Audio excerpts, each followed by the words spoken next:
Hindi naman selosa si Janine.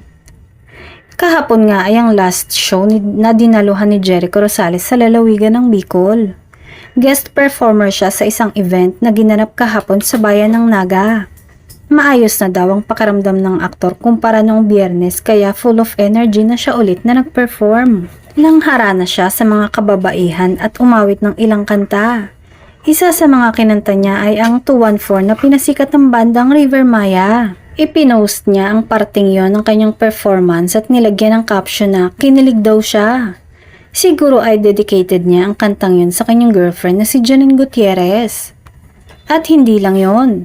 Dahil bago niya haranahin ng isang babae sa stage, ay sinabi niyang hindi naman daw selosa si Janine.